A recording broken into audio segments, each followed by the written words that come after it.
Good morning, everybody. Wednesday morning drive-in. Wanted to talk about elevating your thinking, or elevating what you're paying attention to, and I'm going to use a scripture out of Galatians 5.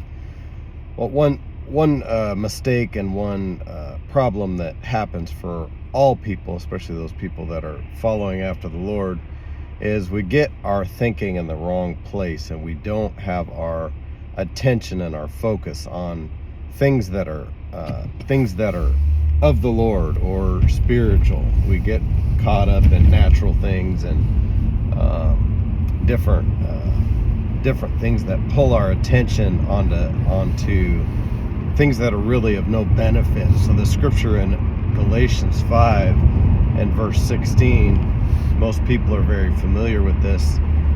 He says, walk in the Spirit, and you shall not fulfill the lust of the flesh. So what is he talking about? When he uses the word walk, he's not talking about physically walking. He's talking about thinking. So what the scripture really means is think in the Spirit, and you will not fulfill the lust of the flesh. So what he's saying is you have to make consistent decisions and choices on what you place your attention and your focus on. What is on your mind? You have to choose what you place on your mind. It's like not letting your attention and your your attention and your interest wander off onto things that are not godly or not good, or they're just of no benefit. You actually take your attention, grab a hold of it. Imagine that your thoughts have handles on them, and you grab a hold of those things and you point them in the right direction. There's a scripture in Philippians 4 that says, finally, brethren, think on these things, whatsoever things are true, whatsoever things are honest, whatsoever things are pure, whatsoever things are just, whatsoever things are of a good report, if there be any virtue, if there be any praise, think on these things.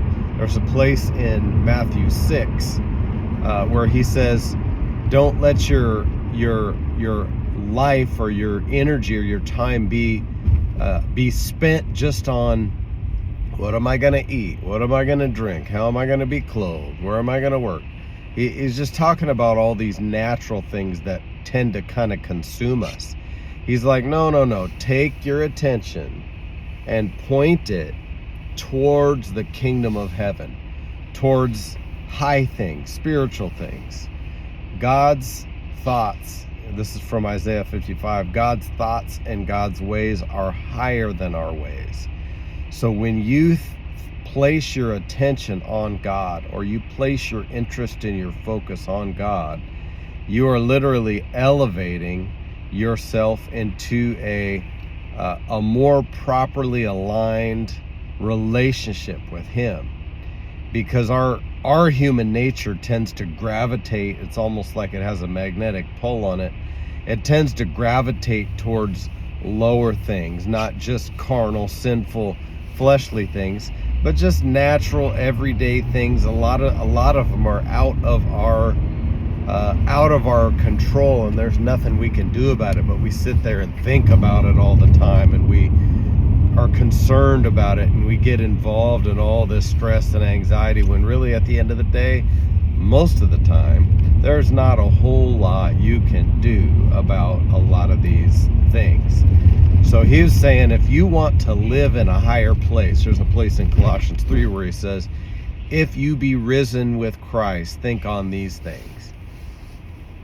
Or he says, if you be risen with Christ, think on things that are above, not on things that are on the earth. And then he says, set your affections, that's how it goes in the second verse, set your affections on things above, not on things in the earth. And so he's giving a key, he's giving kind of a clue here that it'll be for your benefit if you don't allow your attention to just wander off. If you take your thoughts and you point them constantly towards God, and you establish this open line of communication and fellowship and relationship, and you don't dwell on things that are not godly, this is more than half the battle right here. Just not allowing your attention to wander. So this is just a couple thoughts I wanted to share with you. Think higher, think better. You can't help what kind of thoughts and things run through your mind or pop into your mind, but you can help how long they stay there. Your attention has handles, or a steering wheel, might as well call it a steering wheel. You can take that steering wheel and point it in a certain direction. You say, nope, we're not going over there, we're going over here, come on. We're thinking towards God. And if you do that, you will not fulfill the lust of the flesh. If your eyes are always on the Lord, that's how Jesus did it, that's how the apostles did it. If you do that, you're going to set yourself up for success. You're going to have victory. He doesn't say it in the opposite way. He doesn't say, don't fulfill the lust of the flesh and you'll automatically be walking in the Spirit. That's not how it works. He says, if you walk in the Spirit, your mind won't be down here on sinful things. Your mind will be up here. You will be up with the eagles, not down here pecking at the dirt looking for worms. So God bless you. Elevate your thinking. Place your attention on God and God's people and spiritual things, heavenly things, and it will benefit every minute of every day.